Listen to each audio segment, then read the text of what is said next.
All right, so we're going to just kind of jump in. Appreciate you being on the call here with us, Jim. Still unsure if you're being heard there. A little feedback on us there. But hey, one of our first, well, really quick here, anybody out there, we'd really appreciate it if you would like this or share this, because we're trying to keep growing our network and keep spreading the word.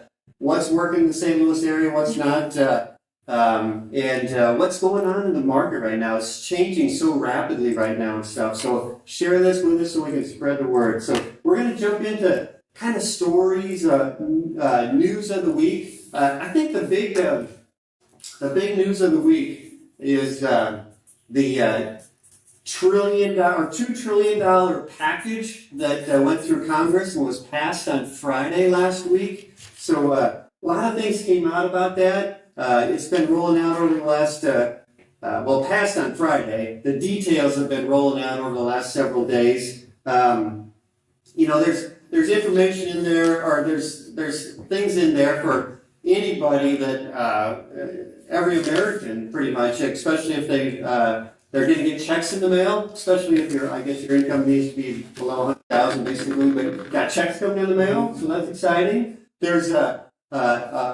unemployment insurance that's enhanced, so you got a little extra.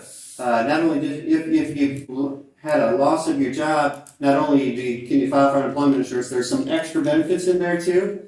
But let's talk about what's in there for small businesses and real estate investors for just a sec. So I think that the big one for small business owners is that PPP program. It's for people that have W-2 employees, and I think there's some benefits for real estate agents in there too. So W-2 employees, I think you kind of average your monthly payroll over the last year, and you can essentially get a loan through the SBA for roughly 2.5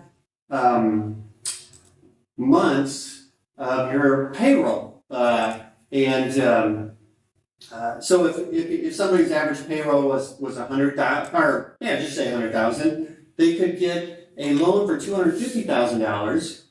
There's some rules you got to follow and everything, and that loan can be forgiven as long as you don't lay off any of your employees. Yeah. So pretty cool program. Mm-hmm. Very, very good program to help everybody get through this crazy time. No one knows where it's going or how long it's going to go, but they're doing what they can. $2 trillion is a lot of money, so freaking lot of money. I think that PPP program, the small business part of it is $350 billion, which is also a lot of money. That is a lot of money as well. Yeah.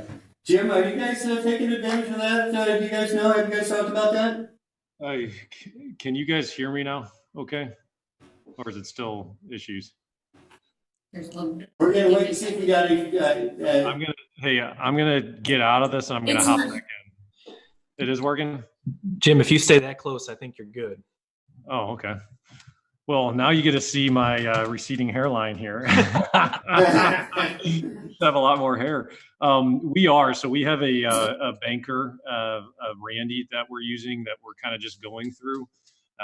We decided to just use a relationship that we have, just thinking that like the SBA is going to just be slammed right now. And so for us to go through kind of on our own through it, we thought that it would be smarter to use a professional on it.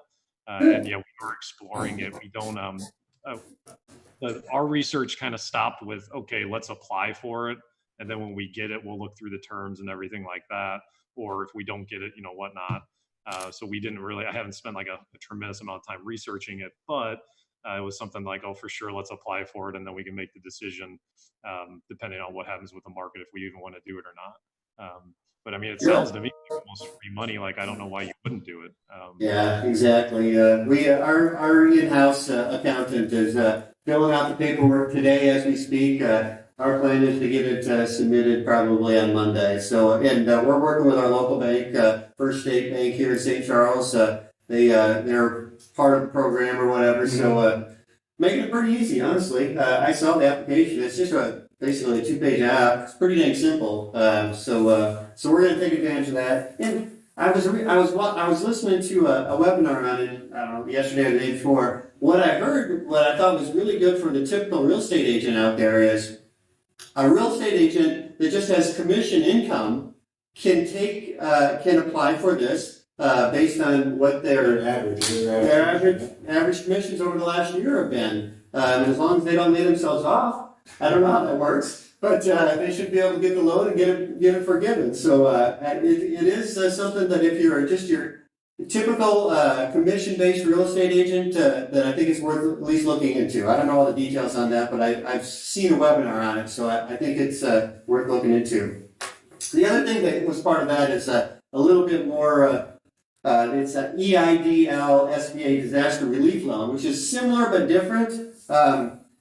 If to get the PPP loan, you have to have W-2 or commission-based employees, or be a W-2 or commission-based employee yourself. You know, I don't know if I said that right. But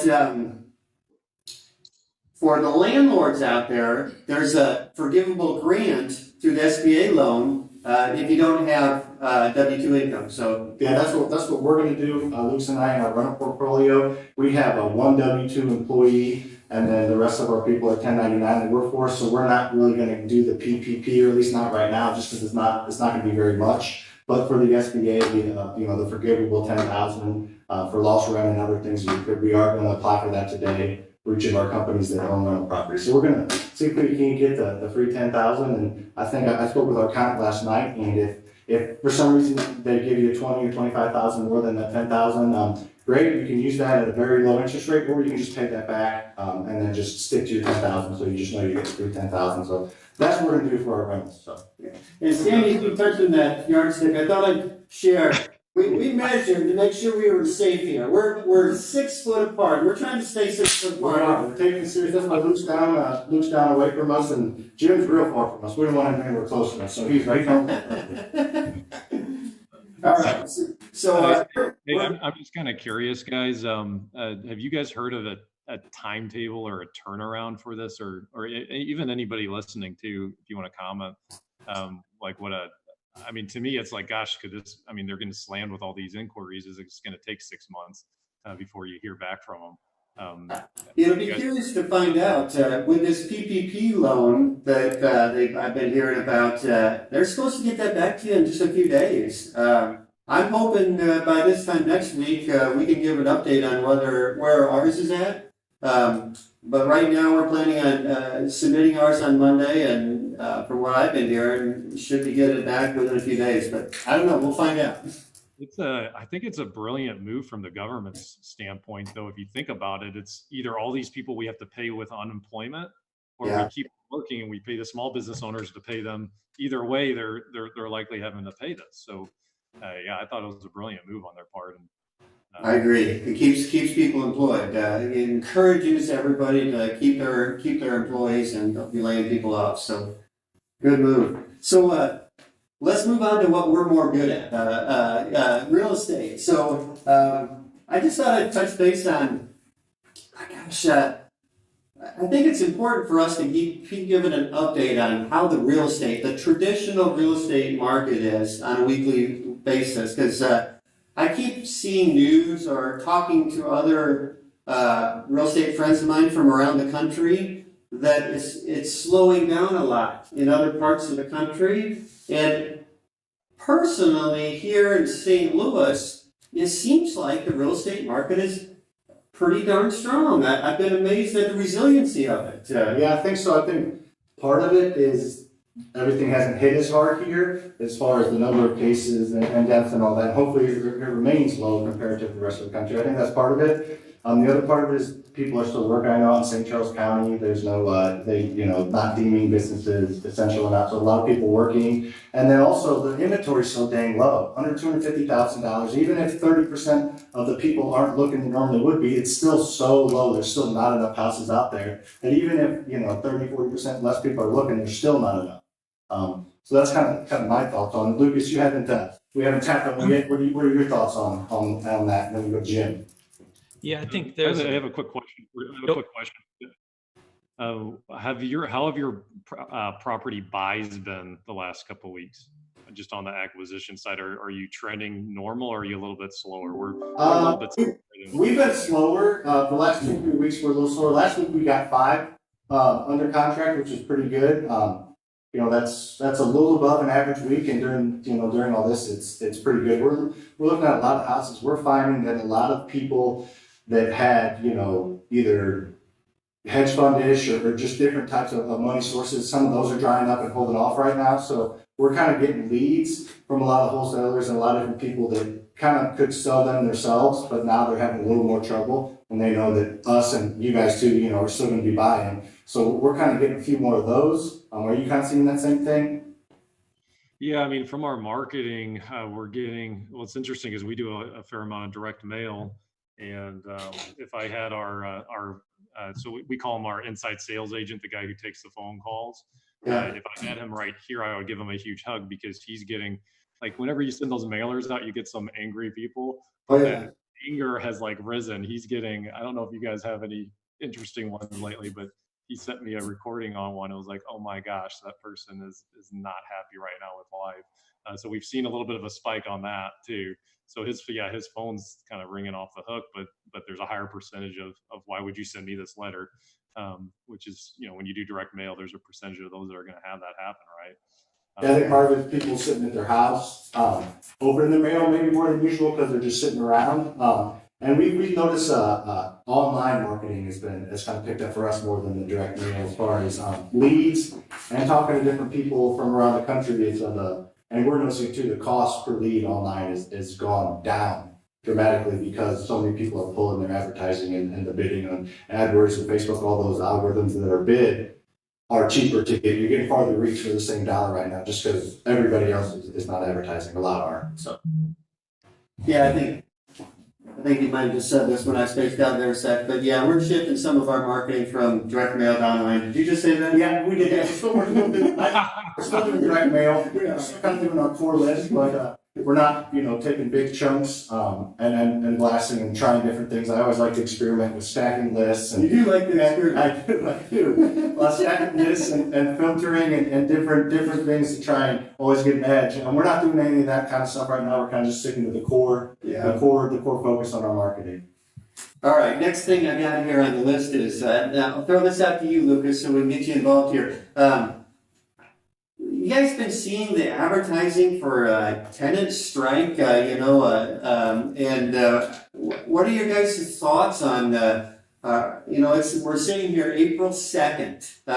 Have you communicated with your tenants already? Are you concerned about, is your rent coming in on time? Are you concerned about this marketing for tenant strike? What do you guys think about that? You want to start us off, Lucas? Yeah. We have communicated with our tenants a lot, and I think that's the key is just communication.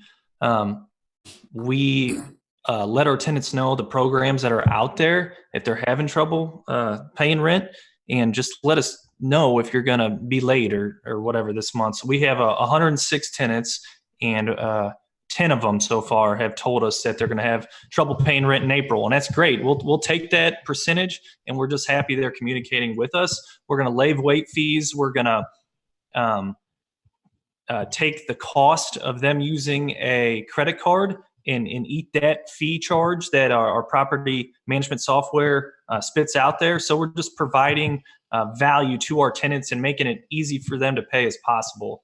I don't know much about the tenant strike. No one has told us that they were part of that movement. That's good. So yeah, that's what I'm hearing. Who else has some thoughts on that? Jimmy, you have any thoughts? Yeah, I mean, I think just the proactive communication is important. And we talked about this a little bit yesterday, but it's interesting because if we're able to, as a landlord, delay kind of like the mortgage payments with the lender, and they're not paying us either, it's kind of like, is it a good opportunity to market to tired landlords or not? Well, I don't know, because it's almost like everything's just like in Wayne's World, game off right now, like everything's just like, okay, well, I'll see you next month, Yeah. But yeah, this is interesting. But yeah, I mean, we tried to be proactive too. We utilize property managers, so we just double check, hey, make sure you're reaching out to everybody. Let's work with people. But yeah, I mean, I have out of the personal, Ryan and I own several rentals together. Out of the ones I own separately, I have not had problems with those tenants. They're still paying right now.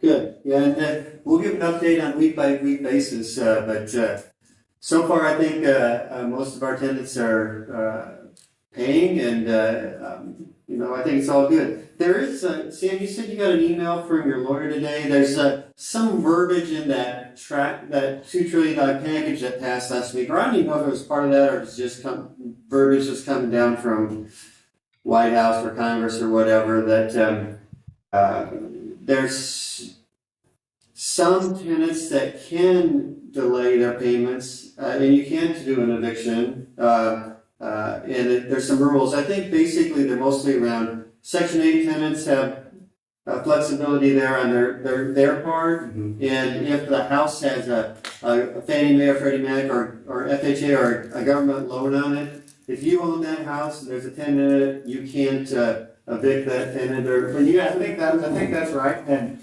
if you're watching, please comment and share this so we can reach as many people as we can and get us. The more people that share it and see it and comment and ask questions, the more that everybody benefits. So if you're watching, if you please share, we appreciate it. But I'll read the email that lawyer sent. Basically, no evictions can be filed. I think the biggest thing, my takeaway was we could still file an eviction, which we don't want to do. But if somebody's not communicating with us and not paying and kind of taking advantage of the situation, then we potentially were going to, say that, well, we understand that we can't evict you for a while, but we can file. But if your property is backed by a government funding, so HUD or Fannie Mae or anything like that, then you can't even file for evictions until July 26th is the update that we just got. So that kind of makes it a little stickier, but that's why we communicate with our tenants and try to have good relationships in good and bad times. So when these bad times do hit, they understand we take care of them, we take care of their maintenance, we respect them, we work with them the best we can. So when it comes to this, they feel like, we're kind of in it together, let's get through it together, as opposed to, I know a lot of landlords are a little stricter than we are maybe.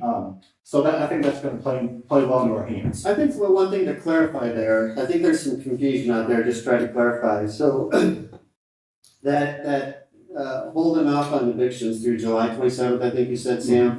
Yeah. I believe that's only for Section 8 or houses that you have federally backed mortgages on. Correct. So my portfolio, I got 124 houses. I have 3 Section 8 tenants and 1 loan that's Fannie Mae loan. So 120 of our houses doesn't apply to. Mm-hmm. So it just depends on if you're using Fannie Mae on your loans or FHA, or if you're doing Section 8, then obviously it applies way more than if you don't. And it's good to know that your tenants, hopefully not, they may throw that in your face saying, you can't evict me until politely say, no, we can't, this only applies to government fairly funded backed loan. So, yeah. So let's do a couple shout outs. So we got Scott out there and Brent and Chris and Tim. So thanks for all you guys joined us. George, thanks for joining us. Scott threw in the comment just a little bit ago that he applied, and Scott is a landlord, I know Scott, and he applied for the IDL grant, that $10,000 forgivable grant, and they said it would be 2 to 3 weeks to process. So give us an update when you get that, Scott. I appreciate it. George throws out, anyone seeing a drop-off in mortgage applications? Is the home buyer still looking for a house, or did they get scared off? Well, we kind of hit on that a little bit. We don't take in home applications and mortgages, but the bankers we do talk to, I would imagine there is a little bit of a drop-off, just because there's a kind of a dip everywhere. But we kind of talked earlier that St. Louis market has felt it, I feel like, less than a lot of different places. I feel like there's a huge drop-off around the rest of the country, but in the certain price range, under $250,000 in St. Louis, probably less significant of a drop-off. Yeah, and we do a 3 times a week little check-in with all of our leaders of our businesses, and Matt Becker runs our brokerage, and gosh, he keeps telling us every time they list a house, it sells within the first few days or a week for a 3-day close. So it seems like the traditional market, as long as you got a house that's in good, appropriately priced and shows well and stuff, it's selling. I gotta believe that there's gonna become more softness in that, but yet, so far, maybe we've seen a little bit of softness, but not a lot. Where are you seeing, Jim? Because you guys obviously have a good pulse on the retail market. Yeah, so on our end, I think we had 10 houses sell in the last 7 to 10 days. So we were really excited. And then we did put one up in Webster that was 250-ish that we just thought, okay, in a normal market, boom, that thing's gone in 24 hours. And it has been slow. And this was put up within the last day or two. Okay, So maybe a little bit. There's a great resource, guys, to keep an eye out on, and I can maybe put it in the comments. Showing Time has like a COVID page, and what they've done is on a nationwide level, what are these showings through Showing Time and like compared to last year. So I'll okay. put that part on there because I've been kind of watching that every day too. Just kind of curious, as far as just the level of showings. But I mean, and I don't know if it has, I mean, I don't know if the Webster one, just because it's a lower price point and that's just an aberration, or if that is truly these next 30 days or when things are shut down, if that's going to start to happen a little bit more. But I know in the rear view mirror, yeah, I mean, we've been really happy with the houses that have been selling, and it's been best case scenario, I think, on our end. Yeah, there's a little weird thing that I think is going on right now where some buyers are wanting, there's buyers still out there, and there's some buyers that would prefer to look at a vacant house rather than an occupied house. At least I think that I've been hearing some anecdotal evidence of that. So I think it's a great advantage for us real estate investors because our houses are vacant. So Lucas, what are you seeing? Lucas gets notified on every single house that we have on the market, every showing. Are you seeing, how are you seeing showings, Lucas, in our area? So real estate activity, as far as showings and listings, are definitely trending downwards, especially showings pretty drastically over the past week have been trending downwards. The good news is, as far as houses going under contract in our counties that are surrounding us, they've been trending downwards as well, but just less than the listings that have been out there. So our inventory is still getting squeezed, which is helping us, our market stay, I would say, quote unquote, hot. And combine that with the interest rates, I think that's why we're still staying hot at this point. awesome, good feedback. So let's do a shout out to our trusted vendor of the week. So Angle Ridge Remodeling, Sean and Sandy Wright are good friends of ours. They do a ton of work on our houses that we do in our flipping business. And just me personally, I don't know if any of this happened to any of you guys, but we had this crazy hailstorm like 2 or 3 days ago. I woke up at 3 o'clock in the morning. I didn't know what the heck was happening. It was like the sky was falling. Get up and it looked like it was snowing out. So I had Sean and Sandy come over and look at our house yesterday, and we do have hail damage both at our house and our office here. We're sitting in our office here. So if any of you guys have a similar experience, reach out to Sean and Sandy at Angle Ridge, or if you need a roofing or siding or windows at any of your rehabs, they are incredible. Customer service is incredible. Yeah, they're great to work with. We use them on every house that needs a roof or siding or windows in our portfolio and in our flipping company, and they do a great job. Everyone we refer them to has good things to say about them. So they're awesome. So if you need extra work done, call those guys. They're great. Absolutely. Hey Jim, you mentioned something I wanted to just get your feedback on. You said you got some vacation rentals. What's that happen? How's that working for you right now, or not working, or whatever? Can I dodge this question? Yeah, it has not been pretty. It absolutely hasn't been. Yeah, I mean, when they kind of did the travel ban, those have really been hurt, quite frankly. Now the thing though about it is we're not in. Like especially if cash flow in like the mortgages or whatever, like if there's other landlords out there that have vacation rentals, reach out to your lender. So we reach out to our lender and they're like, oh well, heck yeah. I mean, it's their vacation rentals. Don't worry about it. Let's just delay it 30 days and see when they come back. So, I mean, we're out a tremendous amount of income on them because there's, I think 15 of them that we have, but it's also, we're also not in pain over it either because, you know, we also don't have the monthly overhead for the interest payments. So, Okay. but I don't think, I mean, when travel starts back up again, like I'm really not worried about them long term. Like, and I'm thinking about like my wife and I, like we're ecstatic about our vacation, even more so now than we ever were because we're in our house, like, and we're staying at an Airbnb in Hilton Head, you know, like, or in Savannah, Georgia as well. Like, so, I mean, you know, like I just don't, I think people are always going to have to travel. Johnny's going to have a soccer game in St. Louis. I mean, you name it, to where I don't think it's something that it's like, okay, well, let's freak out and fire sell everything because this short-term difficulty. Yeah. Yeah. Yeah, that's too bad about those vacation rentals. So hopefully they'll bounce back quickly and only be like a 30 or 60 day type of thing. I've been here, and I don't know if there's any truth to this, that there's some people that are trying to self-quarantine that are looking for a place and they're looking at the vacation rental space. Have you had anybody reach out to you from that perspective that you're aware of? Yeah, so we did have one like longer booking for a couple months. Yeah, out of one of them. Yeah, we did. So yes, so that's you know, we don't get a whole lot of longer ones with how we do them, but that one was yeah, that one was nice. When we looked at the total dollar amount, we're like, okay, yes, you can stay at our place for a couple months for sure. Absolutely. Yeah. Yeah, so it didn't actually get back to me like why they were staying. So that could be the reason. Okay. Yeah, it looks like Tim Casebolt saying his vacation rentals, everything is canceled for a month and a half so far. So it looks like he's having a similar experience. Suzanne saying, has anybody looked into furnished finders or travel haven for their vacation rentals? I've heard people in other parts of the country are using that to fill their vacation rentals right now for traveling nurses and medical professionals. That's interesting.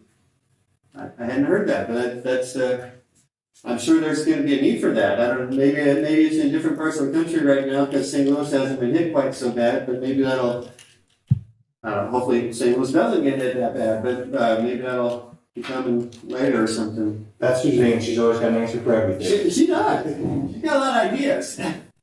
So Sam, you were telling me earlier you got a traditional rental that you put up for rent just like, what, 2 or 3 days ago or something? Yeah, I think it went live on Monday.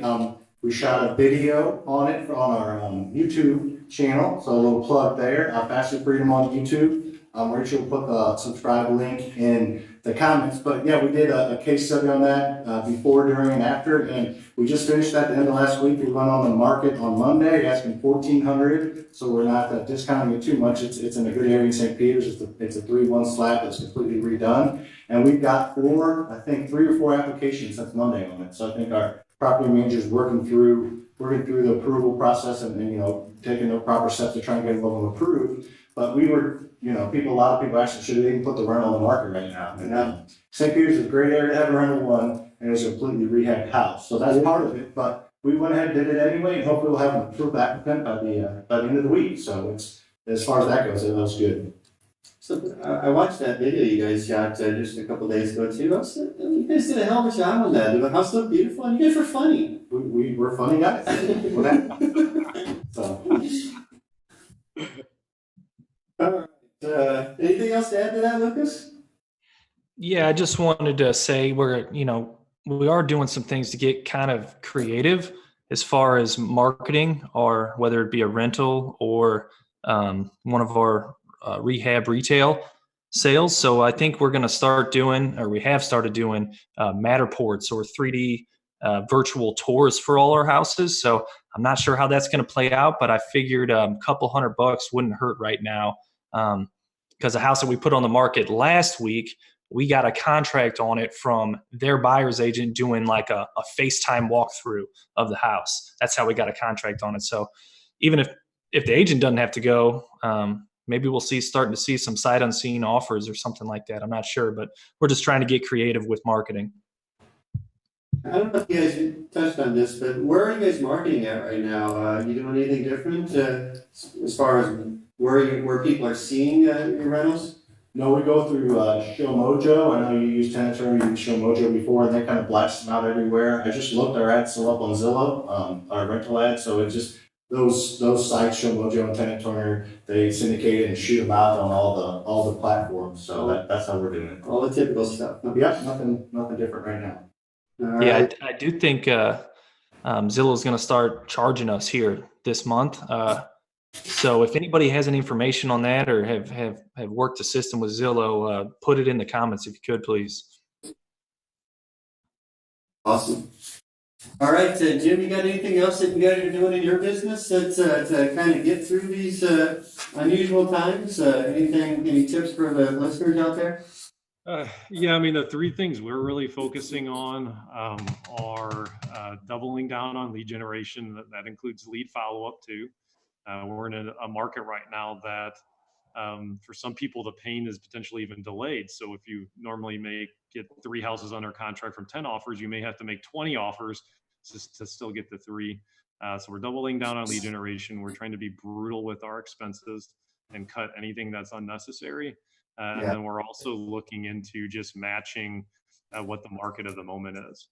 And so if you think about the market of the moment and why this is so important, if let's say the next 30 days is the only market that ever exists, I would say one of the world's worst lead generation strategies is door knocking, because people are not going to want to answer your door knock, right? Sure. Now door knocking, now once this gets through, a door knocking will return to be a great strategy that people can buy and make a lot of money on deals.